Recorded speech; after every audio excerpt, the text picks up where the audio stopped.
felt so much more energy, and I didn't know what to do with this energy. I didn't know how to control it. And my sleep was down to possibly 2 to 3 hours a night. People would talk about the fear of insomnia as opposed to not sleeping, the worry about it. When it was at its worst, I would be thinking about sleep at 10 a.m. and that's not a good thing, because we all know when we sleep it's the most natural, normal thing in the world. We don't have to think about it at all. And I think it was the worry associated with it that was really the worry. Bill, thank you so much for joining me today. Can you tell our audience a bit about who you are, what you do, and how you became the accidental life coach? I just love that name, so I'd love to hear more about that. Thanks a million, Nishi, for giving me the opportunity to speak in your forum. Yeah, it's a long, convoluted story, really. I became the accidental life coach because I met some really cool people with different therapies and different events. And I suppose one of the last therapies that I wanted to do, actually qualifying myself, was as a coach. I remember the graduation, it was like an 8-month course, and I remember the graduation, the life coach got into my head and I said, I have to register the URL in Ireland. And in Ireland, you can only do it if you're a business. I wanted to signify that this is just a regular guy who maybe wouldn't have embraced a lot of it, only because he had to. And because I had to, I see it like an Alice in Wonderland experience where I fell down a rabbit hole for therapy. And I just kept falling. I kept falling and falling. And I think that's where I am now at the moment. I work in IT consultancy, and I'm an ICF coach since 2019. So it's been great for me, myself, in my own career. I'm my best client, as I tell people, but also in terms of the therapies that I've experienced, I've done. I would have started off with meditation at there's a Buddhist centre in Dublin when I got panic attacks in 2010. I would have done counselling, I would have done ACT, I would have done CPT, I would have done Reiki. I'm a Reiki practitioner. I would have done high dosage vitamin therapy. I would have done a lot of hypnotherapy. And it's funny, I would have done a lot of hypnotherapy when I needed it due to lack of sleep, but I actually started it when I was 17. My dad gave me a hypnosis tape before my leaving cert, which is the Irish equivalent of, I suppose, the end of high school exams in America. So it's been a really big journey, and luckily for me, it's been a happy accident so far. Thank you for sharing that. And we'll dig into some of those modalities and Sure. what you've tried. And Yeah. I think this is so powerful. And again, I'm so glad that you're here, because it's really important, I think, for people to hear actual stories, your story of recovering from insomnia related to bipolar disorder. We're going to dig into that and share your firsthand experience, because I think for doctors and therapists, coaches who are listening, it's powerful for them to hear your firsthand experience. And for people who are maybe going through it, to see someone who's come through it and who's succeeding, right? And who's tried all these things, and you can share what's worked for you. And we have that connection too to Ireland. I went to medical school at UCC, which is in Cork, for anyone who's listening and is not familiar. And Bill went to UCC as well. So it's fun that we have that connection. Yeah, I'm from Tipperary. Sorry, I should have said that there. I'm from Tip, but I'm living in Dublin since 2000, and I did a science degree in UCC. I did a food technology degree, which I didn't. I embraced the more social scene of Cork. I think at the time, to be honest, I would have switched into IT then a couple of years after that. But Cork's a lovely city. It's a super city, and I've been down there recently, and the place is just mushroomed by. I think when I was there was 10,000 students in the mid-90s. I think there's like 25,000 students there now. So it's huge, and it's super impressive. The front when you go in the gates now is all built up. It's very cool. I'm well overdue for a visit. It's been a long time, and it is beautiful. So for you, the listener, if you've never been to Ireland, definitely go to Ireland, and do go to Cork. It's such a beautiful city. Okay, Bill, can you tell us a bit about when you were first diagnosed with bipolar disorder, and what was going on for you at the time, and how did that diagnosis come about? I suppose in my case, I always thought up to even 5 years ago it was a standalone sequence of events which mostly medical professionals would see. But in my case, once I had done the work on myself, it was much more complicated. I was diagnosed bipolar 1 in 1997. I was sectioned under the Mental Health Act in Ireland, which at that time was the Mental Health Act of 1945. That was updated to 1997 that year. And in Ireland, that law is still there. They've been moved to update that law again. I would have been brought into as a family situation where I was coaxed into a situation to go to the hospital with my brother and his friends. But my behaviour was definitely elevated, and I didn't have the tools now to ground myself. Like now, I'll take hot and cold showers, I'll walk on grass, do grounding exercises, count numbers backwards and forwards, look at today's date, stuff like that. Very useful. But back then, I had no tools like that, and I was coming out of a breakup. That was from October. I don't know if you're in Cork. Do you remember the Jazz Weekend? Yes, I Yeah, do remember. Yep. it's out of October. And I was working in Carlow at the time with Oak Park, this part of sugar factory, which my dad was kind of setting me up with or helping to get. And I went down on the Friday and I came back on the Wednesday. So I had a great weekend of it, but I didn't really have a great weekend of it because my behavior was very elevated. And I suppose January that year, I would have went through a bad breakup, and probably for 6 months, I was very down, very depressed. And during that time, I took a shift work job, which went where like we were working from 8 p.m. to 8 a.m. during the summer.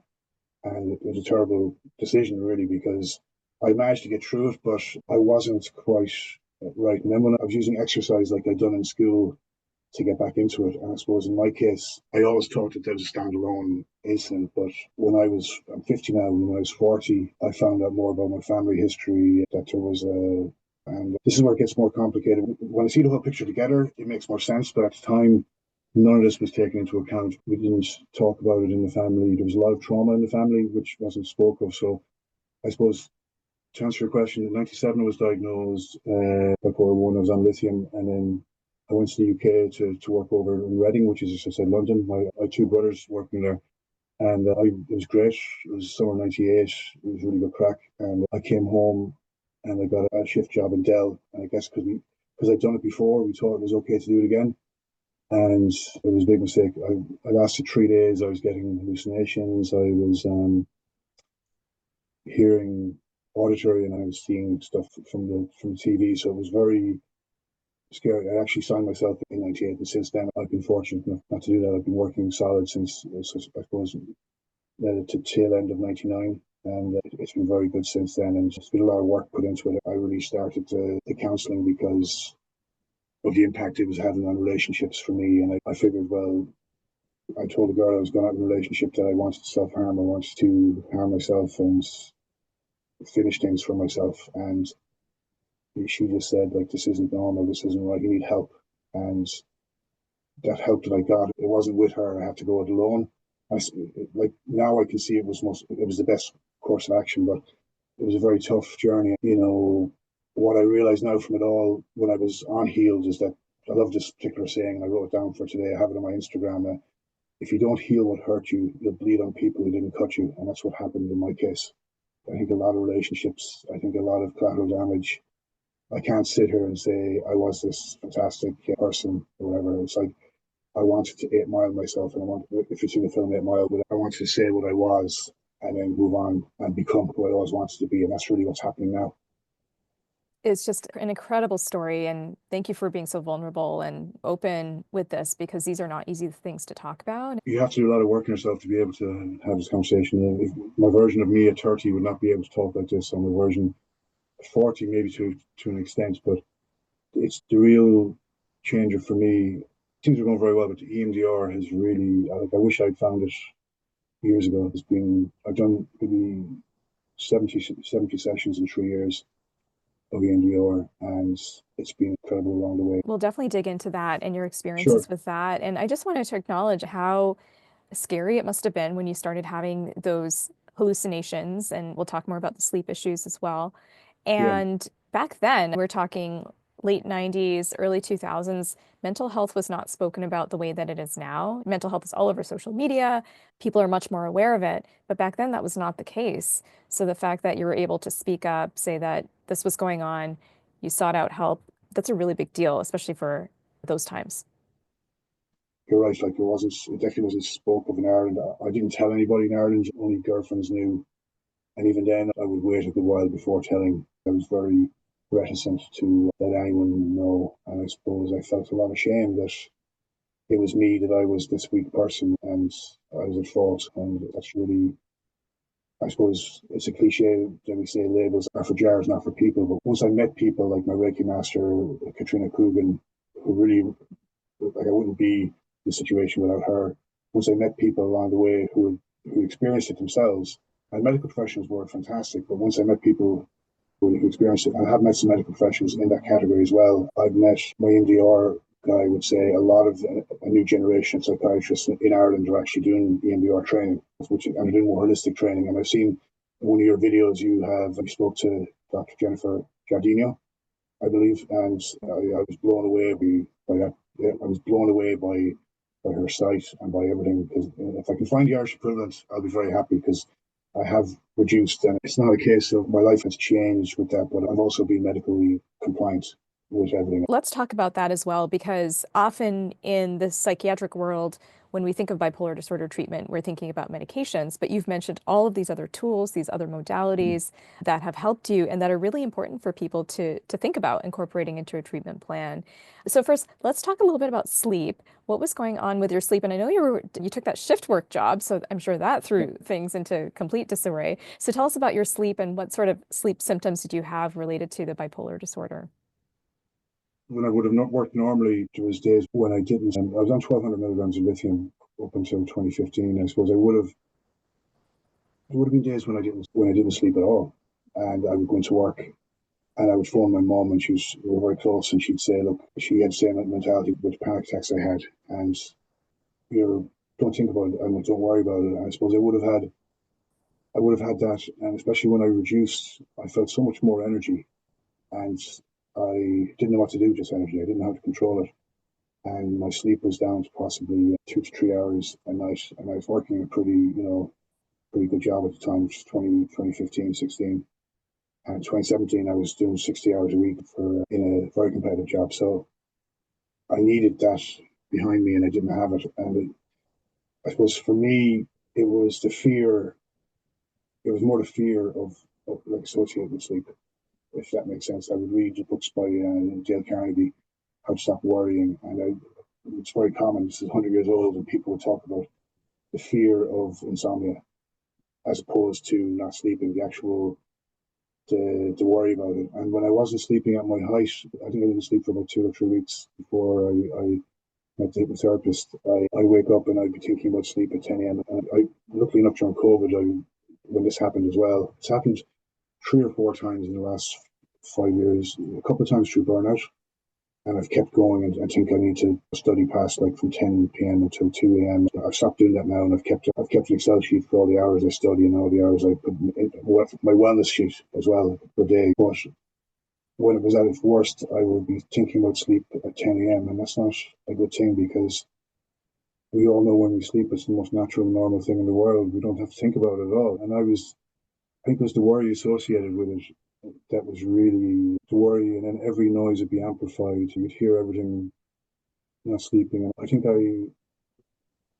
I tried a lot holistically, and that's when even meeting my consultant in St. James's, like Dr. John Cooney, meeting people who are the best in their field really helped me. But I wouldn't wish it on anybody, and anyone who goes through it, insomnia is just horrendous, and your whole body shuts down. I was doing a lot of, one click, for instance, I was doing a lot of CrossFit, and like I'm 6'3", maybe 220 pounds.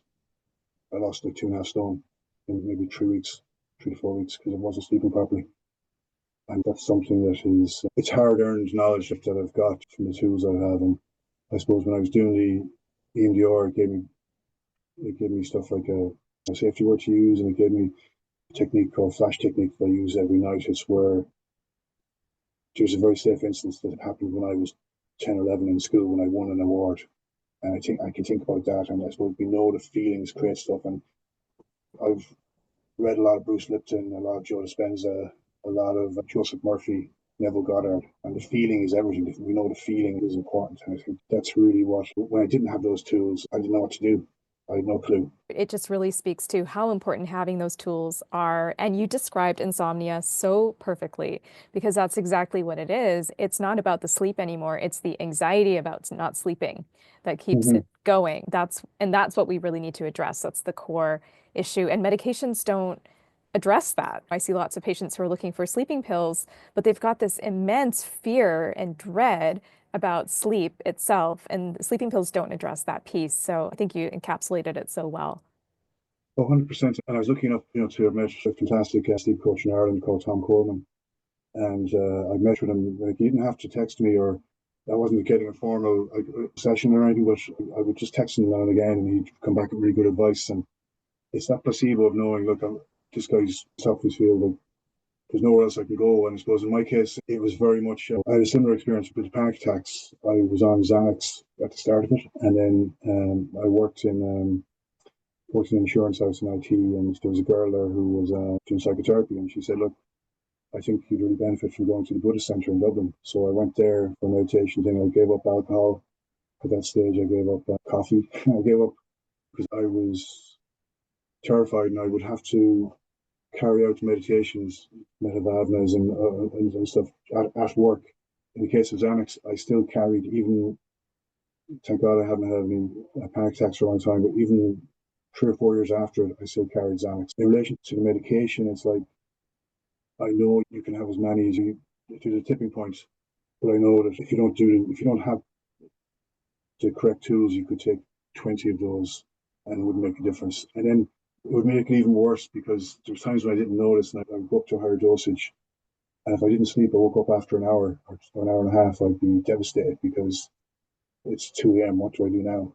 And that's the fear. It's very hard to describe that fear. It's just horrible. And I think anything you can do to relax yourself before sleep is what you need to do for your body. It's so helpful to have those tools and those skills. And like you said, when people wake up at 2 o'clock in the morning or 3 o'clock in the morning, it can feel very overwhelming and scary for those who have insomnia because the part of our brains that are rational, those shut down. They're not as active in the middle of the night. So that fear becomes amplified. And so having these tools, like you said, is a great way to address that. You mentioned cutting down on lithium and how that might have unmasked some of the sleep issues. Could you share a bit more about that and how you dealt with that? I hadn't been with a psychiatrist. It sounds funny, but from 98 until 2012, I hadn't had the odd check in with a psychiatrist because locally the clinic was beside the school and it was a public clinic and I wanted to go privately, but it was very hard to find anyone privately in that area. So if I was waiting there, my mind was going, people will know. And it sounds like crazy that I'm even saying it, but I went it alone, and my social habits were very extreme. Drinking a lot of weekends, smoking a lot. In hospital, the 2 times I was there, I was smoking maybe 100 cigarettes a day, which is, I think they've only outlawed it in the last 5 years. I was chain smoking, but out of that, then in like regular life, I was smoking maybe 30 or 40 cigarettes a day, maybe. And I did an Instagram post recently. I went traveling. I gave up cigarettes in 2008. I went traveling for 4 months, Thailand for a month. I went to the beach where the beach was filmed with DiCaprio and all that. And like, I'm in a beautiful place, and I know that I'm super unhappy, and it's not my then girlfriend's fault. It's me, you know. And I would go from Thailand, New Zealand, Sydney, Australia, Fiji, and I wound up in Hawaii. Went up in Maui for a month, and it was fantastic. But it was very, that saying that you can't escape who you are, and I was bringing myself with me each time. And with the actual lithium, when I met the consultants, we were doing bloods much more regularly. I was doing them regularly before, but he mentioned the EGFR rating, estimated globule filtration reading. He was worried about my kidneys, and I guess it's quite common. As a lithium since '97, a lot of people in this situation require kidney transplants. So I managed to holistically reduce. What I would do is, and it was because I was a Reiki practitioner, I could use that, and I could use the, the hot and cold showers, because the hot and cold showers are amazing. Even now, like, you can feel the excess energy dissipate. And I know when people feel hypomanic, they get a warning sign in advance, and I'm able to control it, and I'm able to control the good stuff, the good energy that comes. That's how I describe it anyway. And when you do hot and cold for maybe 10 minutes, a cold shower for 2 minutes, 3 minutes, you can feel that energy dissipate. Or you can, when you walk on like breathing techniques, it was a lifesaver for me. It really was. And at the moment, I'm doing a lot of meditation. It's so helpful because often in psychiatry, we're thinking about these sort of very conventional treatments that work, like medications, or maybe conventional psychotherapy, cognitive behavioral therapy, these kinds of things. But what you're describing is that there's a whole world of tools and practices and experiences out there that people can try and that are very supportive. And it's not that it's a replacement for medication. You still take medication for bipolar disorder and to help Mm-hmm. support the different symptoms of that. and you use these other practices. And it's so interesting because for me, one of the reasons I got into integrative medicine was because of my own experiences with meditation and exploring that for my own anxiety and burnout, and just realizing, wow, there's this whole universe out there of these practices that are very ancient. There's a lot of Mm, weight behind them, right? There's a reason they've lasted for millennia and 100%, have yeah, been yeah, passed down, right? And so these are tools yeah, that we can all access. So it's just so interesting to hear your story. And I'd love to yeah, hear more, a little bit more about EMDR, just for sure. those who are not familiar. So EMDR is eye movement desensitization and reprocessing. So can Mhm. you explain a little bit about just what your experience has been with it and how it helped you with the Yeah, trauma and the sure, bipolar disorder? sure, yeah. I suppose as well, like what I mentioned before with the full story of my mum's experience, that helped me a lot. So there's all this trauma, and I suppose knowing that history really helped because it was never talked about. And I think when I did the EMDR, I could feel the benefits of the inner child work I'd done, all the extra work I'd done. It works on triggers.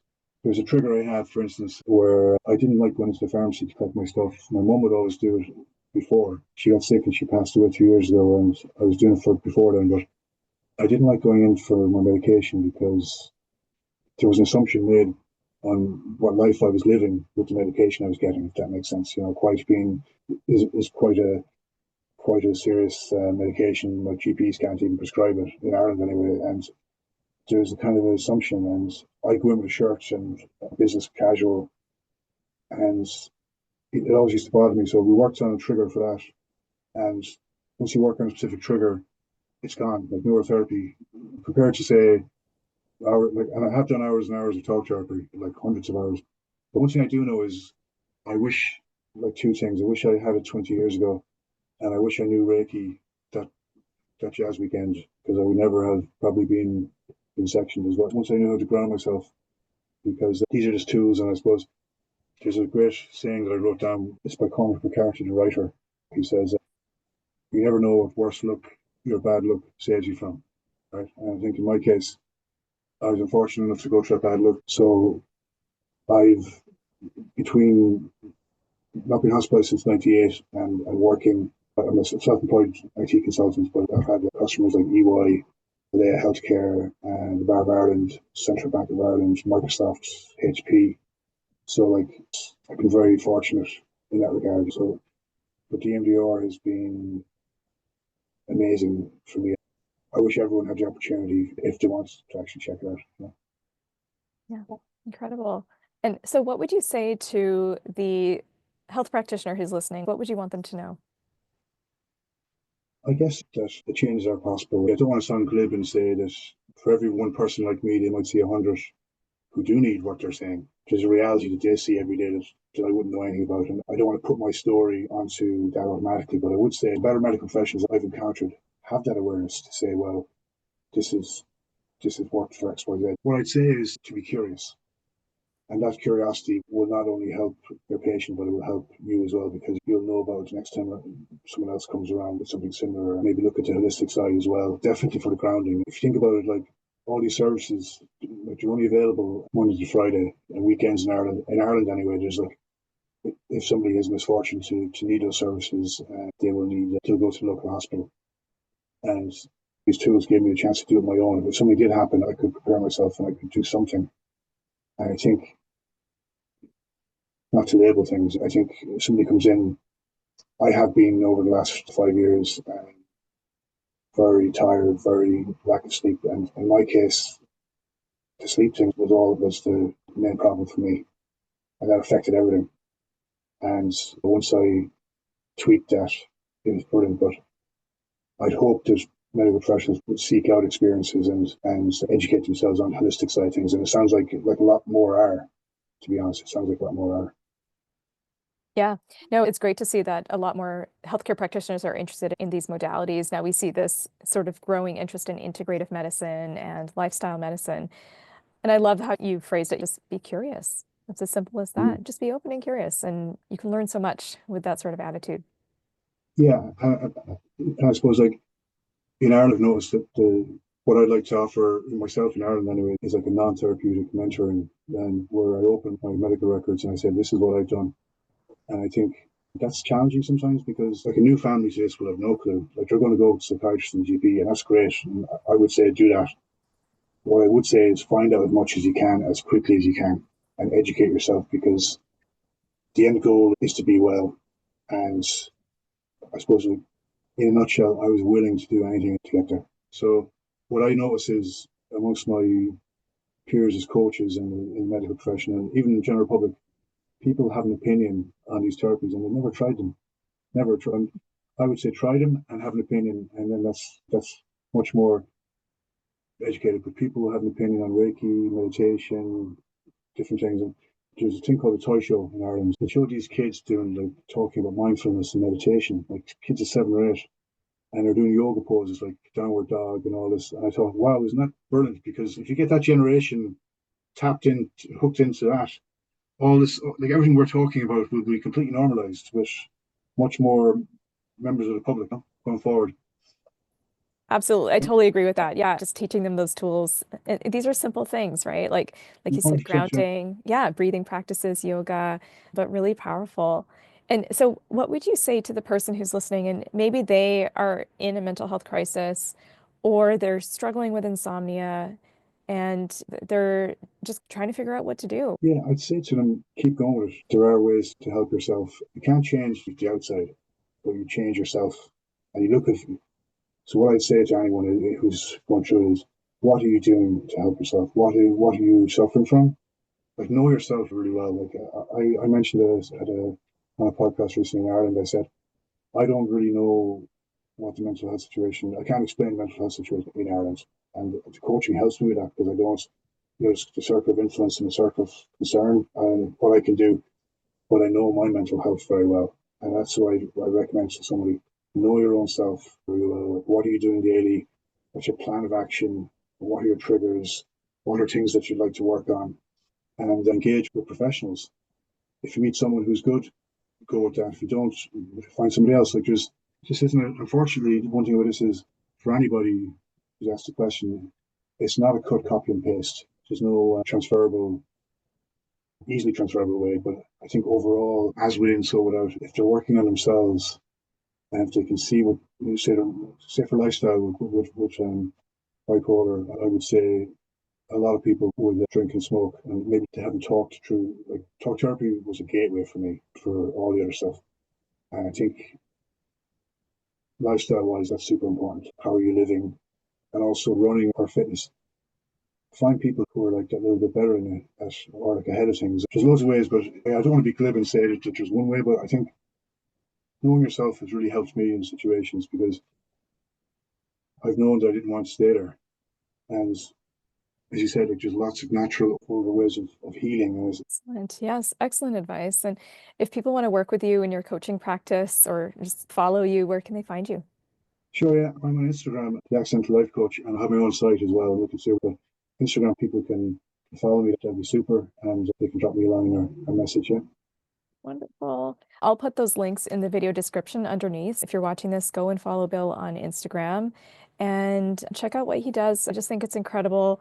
Your vulnerability, your honesty, your openness, and your willingness to share. It's a beautiful thing because I know this is going to inspire and help so many people.